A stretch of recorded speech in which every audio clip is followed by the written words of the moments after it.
Yo! Hey guys, it's Sue here.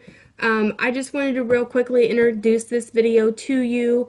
I had found a shower curtain that has green and gray and blue circles on it, and that kind of inspired me to do a few DIYs to match that shower curtain for the boys' bathroom. And so I did a couple dinosaur projects. I did a toothbrush holder, a bath mat, and also some wall hangings. So I just wanted to kind of introduce the video. It takes a while to video and record DIY projects because there's a lot of stopping and starting to it, especially in this case. There's painting and then drying and then clear coating and then drying and that kind of stuff that goes on. So I just want to real quickly get on here and give you the heads up on what this video is going to be like. So let's get started. So I started off with four 4x6 canvases that I picked up at Hobby Lobby. They were having like a 50% off sale. So it made it like $2 for the 2-pack. So I ended up getting two 2-packs, which ultimately made each canvas ended up being like $1 or a little bit less than $1. And I had gone to Walmart and picked up 2 acrylic paints that matched the shower curtain the best of the 2 colors that I like, and a couple sponge brushes. And then I just got to painting. I painted 2 of them gray and 2 of them blue. Now I will tell you that the gray canvases ended up only taking like 2 coats of paint, but the blue canvas ended up taking about 4 coats of paint before it got to the bright blue color that I liked. And then as I was letting those dry, I started working on this dinosaur. It's just a regular plain plastic toy dinosaur that you get at Walmart for like 97 cents or so. And I had my husband drill holes into it. As you can see here, Liam's pretty excited I'm tearing up this dinosaur. But he drilled in 3 holes, and I ended up going in with my box cutter and kind of just trimming up the plastic shavings and things that were left over to where the holes were nice and smooth and the toothbrush could go inside of it well. Then I had picked up a pack of the miniature size suction cups for like the little glass thingies you hang up in your window, sun catchers. And then I took out 4 of them and just removed all the wire pieces from it. And then I clipped off the top of the suction cup so that it would give me more even space to work with. And I hot glued those down onto his feet. Ultimately, I ended up not liking the way that those set. And so I ended up removing the suction cup and the hot glue and ended up reattaching it with E6000 glue. I found that the hot glue, didn't hold up as well as the E6000 glue did. My kids, once they seen it sitting on the counter space, they kind of, wanted to pick it up and unsuction it and pull it off and all that kind of stuff. So the hot glue just didn't hold as well as what I liked it to have done. So I ended up reattaching them with E6000 glue, and it worked out a lot better.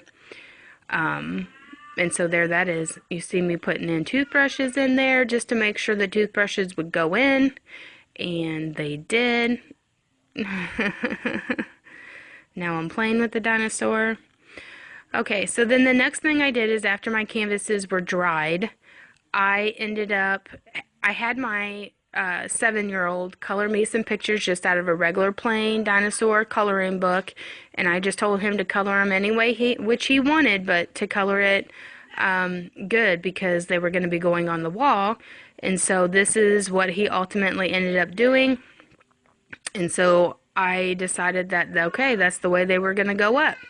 So I then started Mod Podging these down onto these canvases, and I trimmed up this overhanging sides and I put a thin layer of Mod Podge down on the canvas first and then attached my colored pages to it just to give it a little bit more to where I didn't have to hold it. It kind of stuck in place for me to be able to Mod Podge just a little bit faster.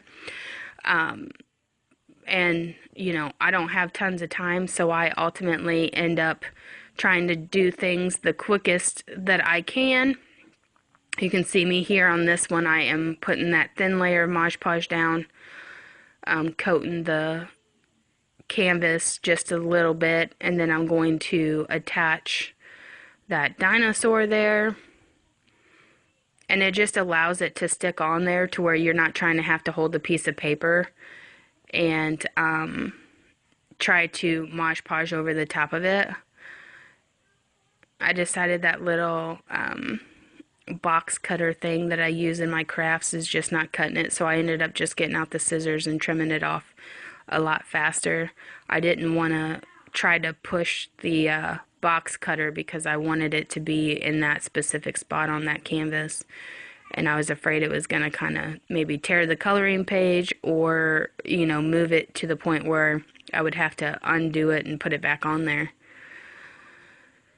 So I'm just putting a thin layer of Mod Podge over the top of it, and you can see I'm rubbing out like the wrinkles and making sure that it is covered correctly. You know how sometimes when you Mod Podge, if you get a little uneven layer, it kind of makes a little bubble of white globby mess, and so I'm rubbing all that stuff out and making sure that it's not going to do that. I tend to do that with everything that I Mod Podge. And then I'm doing the fourth one there, and I'm just doing the same thing, repeating the process. Thin layer of Mod Podge, attaching the picture, trimming it up, and putting another coat of Mod Podge over the top of it. I ultimately ended up, after the Mod Podge was dried, I ultimately ended up putting a clear coat like a clear coat spray paint over the top of it just to give it a little bit more shine. Not that it wasn't shiny enough, it's just I wanted to make sure them cartoon pieces were for sure not gonna come up on me, since they are colored and they're pretty thin because they're just coloring pages. Plus they were going to be in the bathroom, so I wanted to make sure that over time with the heat of the shower and the bathtub and things that didn't lift up from that. So I just decided I was going to clear coat over the top of it, and it turned out pretty nice, I would say. And here again, I'm just, you know, taking my finger and rubbing it on and making sure all the bubbles are out and doing what I do. I'm tending to be a little bit of a perfectionist, so this is why I do this with my hand. Yes, it takes me a little bit of time to get it off my hand, but I really don't like seeing those air bubbles and those wrinkles in those pictures of after I've Mod Podged, so that's why I do it the way I do it, flatten it out. Then I'm just going back in, making sure everything has a thin layer over the top of it. The trick with Mod Podge is you want it to be a thin layer over the top of it. And even if you have to Mod Podge it twice, I prefer to do a thin layer and then let it dry and then do another thin layer if I have to. I don't like the clumpy stuff on my pictures, so that's just the way that I've always done it. And there they are after they are all dried. This is before the clear coat. And then the last little project that I did is I made this bath mat. Now I just picked up this bath mat here. It's actually an outdoor mat. I flipped it over and I took my E6000 glue and I just started attaching these brown gems that I also found at Walmart for 97 cents a bag. And I just started attaching them and attaching and attaching and attaching. I had originally picked up 4 bags of these gems thinking that that would be sufficient enough to do it, but it was not. It in the end ended up taking me 10 bags of these gems in order to fill up this entire bath mat. Now, if you wanted to do a little bit smaller of a bath mat, of course, that bath mat or that outdoor mat that I have right there is very easy to cut.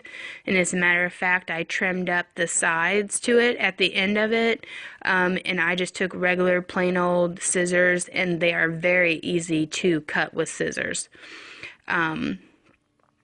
So yeah, so this little project here with the gems, the little mat only cost like $1.88, and then the gems were 97 cents a bag. So with the E6000 glue, I mean, it probably took me, $12 or $15 to complete the whole thing after I had gone back to Walmart and got, 6 more bags. It took 10 bags of gems to do it. And there it is, about halfway done. And I just love the brown and the iridescent pebbles that you have in there. And they're nice and flat. They're flat on one side, so whenever you step on it, it's not going to be like uneven. And there it is completed.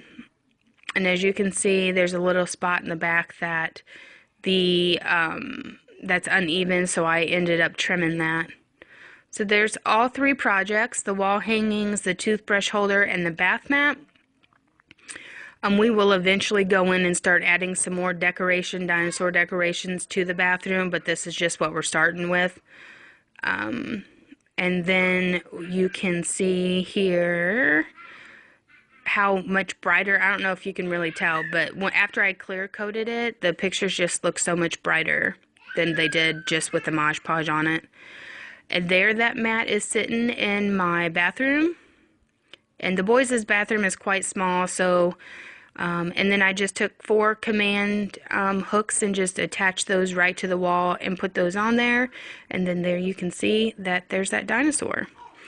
Alright guys, that's going to complete it for me. If you like this video, please give it a thumbs up and a like and share if you'd like to. Until next time, have a good day.